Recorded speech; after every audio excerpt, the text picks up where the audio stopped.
Lo scontro tra Lega e Movimento 5 Stelle sull'autonomia non si placa neppure alla vigilia della seduta di Consiglio dei Ministri in cui il premier Giuseppe Conte si è impegnato a portare personalmente le istanze di Veneto, Lombardia ed Emilia-Romagna. Le bozze, così come le abbiamo lette, favoriscono 3 regioni e danneggiano tutte le altre e mica solo quelle del sud, anche quelle del nord. L'attacco ennesimo arriva dal ministro per il Sud Barbara Lezzi. La Lega chiede la luna e mi domando, vuole davvero l'autonomia o cerca solo un pretesto per farsi dire di no, facendo del Movimento 5 Stelle il suo capro espiatorio?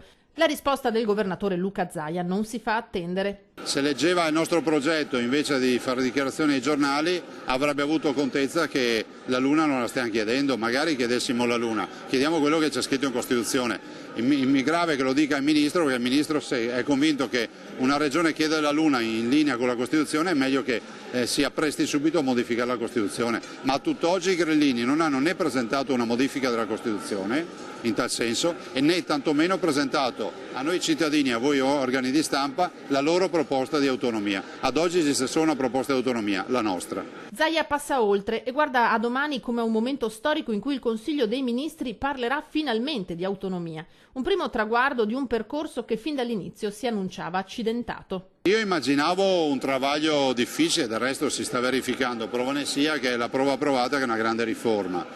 Penso ci siano tutti i presupposti per decidere, per fare un passo in avanti.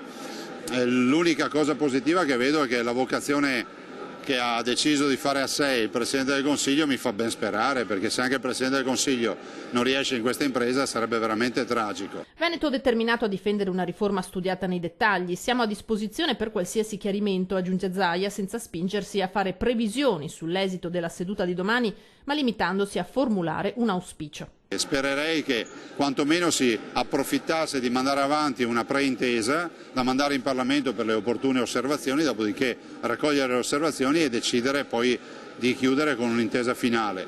Questo è quello che ha fatto già un governo, quello del PD, su mia proposta, l'ho fatto per sole 4 materie, poca roba, questo governo invece ha la possibilità di farlo su 23 materie.